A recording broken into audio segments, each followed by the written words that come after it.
Maglalagay ako ng cooking oil. Ipan-grill ko muna itong chicken. Ito ay tinimplahan ko ng salt and pepper, garlic at ng paprika.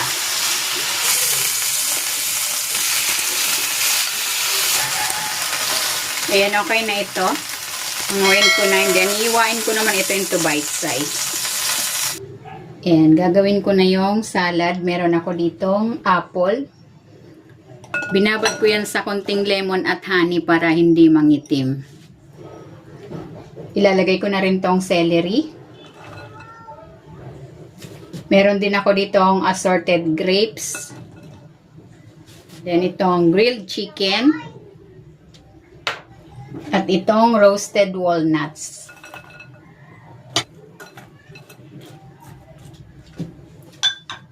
Okay na ito, itabi muna natin.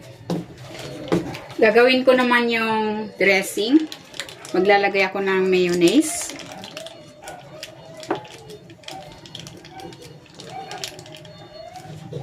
All-purpose cream.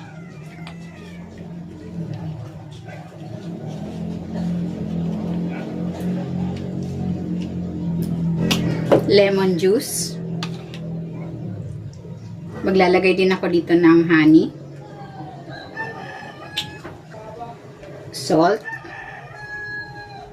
And pepper, white pepper. Haluin ko muna ito.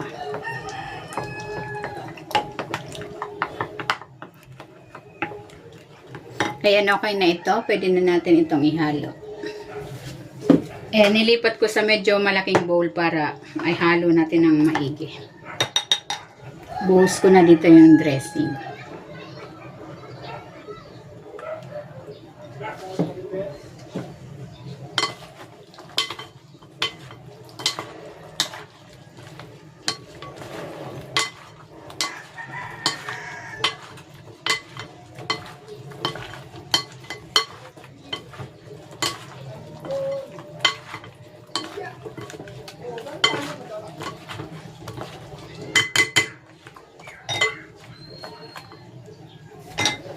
Ayan, ready na itong ating Waldorf salad with chicken. Pwede na natin itong iserve.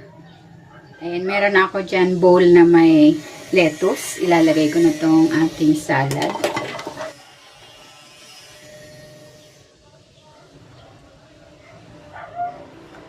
Ayan, maglalagay ako dito sa ibabaw ng roasted walnuts.